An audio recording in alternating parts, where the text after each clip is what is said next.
여러분 이런 질문 해보신 적 있으신가요? 열심히 사는데 왜 공허할까? 우리는 분명히 매일을 열심히 살아가고 있죠. 아침에 일어나서 출근하고 해야 할 일을 하고 돈도 벌고 운동도 하고 주말에는 사람도 만납니다. 남들이 보기에는 꽤 그럴듯한 괜찮은 삶이에요. 근데 뭔가 이상하죠. 하루가 끝나고 혼자 누우면 가끔 이런 생각이 들어요. 아, 근데 나 지금 뭐 하고 있는 거지? 분명 열심히 살고 있는데 마음 한쪽이 계속 비어 있어요. 더 좋은 직장을 가면 괜찮아질 것 같았고 돈을 더 벌면 괜찮아질 것 같았고 사람들에게 인정받으면 괜찮아질 줄 알았어요. 그런데 하나를 얻으니까 또 다른 것이 필요해지는 거예요. 그래서 계속 달리죠. 근데 이상하게 목적지는 점점 멀어져요. 니체라면 이런 우리에게 굉장히 불편한 질문을 하나 던졌을 겁니다. 당신은 정말 당신의 삶을 살고 있는가? 라는 질문이요. 한번 생각을 해볼게요. 우리는 좋은 직장을 원합니다. 그런데 왜 좋은 직장을 원할까요? 돈 때문일 수도 있죠.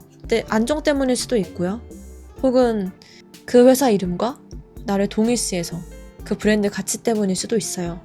근데 조금만 더 깊게 들어가 볼게요. 아마 이런 이유도 있지 않을까요? 남들이 인정해주니까, 부모님이 좋아하시니까, 친구들이 부러워할 테니까 이 정도는 가야 성공한 사람이잖아. 그렇다면 이런 질문이 하나 생깁니다. 그 욕망은 정말 내 것일까요? 우리는 태어나면서부터 수많은 가치관을 학습해요.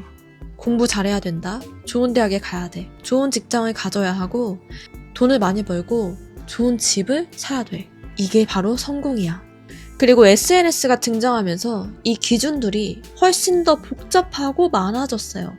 누군가는 페라리, 람보르기니, BMW 이런 차를 몰고 해외여행을 국내 여행 가듯이 밥 먹듯이 가고 또 누군가는 진짜 연예인도 울고 갈 멋진 몸을 만들고 그리고 그들은 엄청난 돈을 벌고 있죠.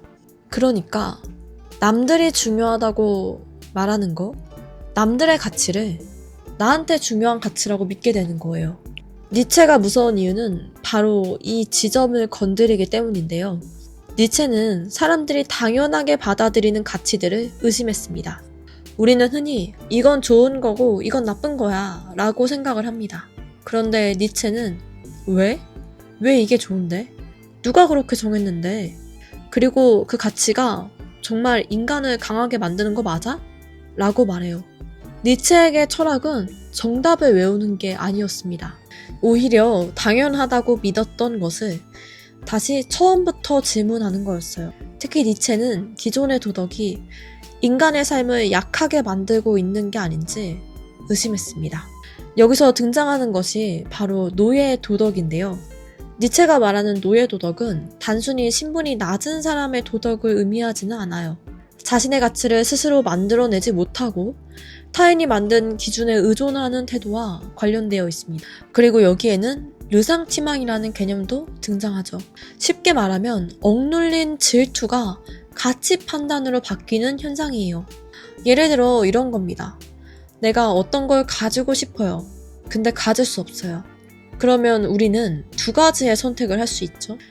나도 저걸 갖기 위해 노력 한번 해볼까? 또는 저런 걸 원하는 것 자체가 잘못된 거야 라고 생각할 수 있습니다. 니체는 두 번째 태도를 중요하게 바라봤다는 거예요. 내가 갖지 못한 것을 가진 사람을 보며 그 사람을 부정함으로써 내 마음을 지키는 거죠. 저 사람은 너무 욕심이 많아. 저렇게까지 성공하려는 건 천박한 거지. 돈을 많이 버는 게 뭐가 중요해? 부자는 행복하지 않아. 물론 실제로 그런 가치관이 잘못된 걸 수 있죠. 니체가 말하는 핵심은 그 판단의 출발점을 들여다보라는 거예요.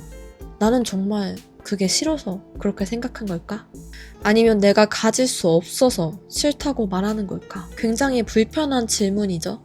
그렇다면 남들이 정해놓은 가치에서 벗어나 어떻게 살아야 될까요? 여기서 니체의 가장 유명한 개념 중 하나가 등장합니다. 바로 위버맨시예요. 한국에서는 보통 초인이라고 번역합니다. 하지만 초인을 남들보다 강한 사람 정도로 이해하면 안 됩니다. 니체가 말하는 초인은 자신에게 주어진 가치를 넘어서 스스로 새로운 가치를 만들어가는 인간에 가깝습니다. 남들이 정답이라고 말하는 것을 그대로 받아들이는 사람이 아니라 정말 나한테도 이게 정답인가? 라고 질문하는 사람. 그리고 결국 자신의 삶을 스스로 선택하는 사람입니다. 그래서 위버매진은 완성된 인간이 아니에요. 오히려 계속해서 자신을 넘어서는 인간이죠. 갑자기 옛날에 봤던 드라마가 생각나는데요. 우리는 완생이 아니라 모두 미생이다. 완생을 위해 미생으로서 계속 나아가는 삶을 산다는 거죠. 이것이 니체 철학에서 굉장히 중요한 부분이에요. 자기 극복. 지금의 나를 그대로 받아들이는 게 아니라 계속해서 넘어서는 겁니다. 어제의 나보다 오늘의 내가 좀 더 나아지고 내가 가진 한계를 바라보고 내가 믿었던 가치까지 의심하면서 나는 어떤 인간이 되고 싶은가 이걸 계속 질문하는 거예요. 이때 중요한 건 남과의 경쟁 심리가 아니죠. 어제의 나와 비교해야 되는 겁니다. 남들보다 얼마나 내가 가진 게 많은가, 저 사람보다 얼마나 많은 성공을 했는가, 이게 아니라 나는 내가 원하는 인간에 조금 더 가까워지고 있나? 이 질문이 중요합니다. 다시 처음의 질문으로 한번 돌아가 볼게요. 왜 우리는 열심히 사는데 공허할까요? 어쩌면 열심히 살지 않아서가 아닐 거예요. 오히려 남이 정해진 목표를 너무 열심히 따라가고 있기 때문일지도 모릅니다. 좋은 직장을 얻었어요. 근데 그 직장을 원하는지 몰라요. 내가 나 자신을 인정하지 못해서. 그렇다면 아무리 더 가져도 공허함은 절대 사라지지 않을 거예요. 왜냐면 문제는 가지고 있는 것의 양이 아니라 그 삶이 정말 내 삶인가 하는 질적인 요소거든요. 그래서 저는 이 질문 하나를 꼭 자신에게 던져봤으면 좋겠어요. 나는 어떤 인간으로 살고 싶은가? 그리고 아무도 나를 평가할 사람이 없다면 정말 지구상에 가족도 없이 딱 나 혼자라면 부모님도 친구도 나와 다 관계가 없어진다면 나는 어떤 삶을 택할까? 이러한 질문을 거슬러 올라가다 보면 정말 내가 원하는 것들에 조금 더 가까워질 수 있을 거예요.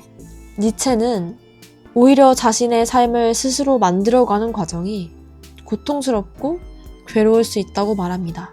하지만 그럼에도 남들이 만들어 놓은 가치를 따라가며 평생을 사는 것보다 스스로 선택하고 계속해서 자신을 증명해 나가는 삶. 이것이 니체가 말한 자기 자신이 되어가는 삶에 더 가까울 거예요. 여러분들도 조용히 혼자 있을 때 한 번쯤은 자신에게 이런 질문을 던져보시면 좋겠습니다. 내가 지금 가진 거, 내가 원하는 게 정말 내가 원하는 건가? 아니면 타자의 욕망인가? 아무도 보는 눈이 없다면 나는 어떠한 삶을 살고 싶은가?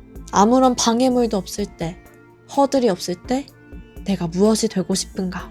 이러한 질문을 던져본다면 인생의 공허함이 조금은 채워지지 않을까 하는 생각이 듭니다. 오늘 이야기는 여기까지 할게요.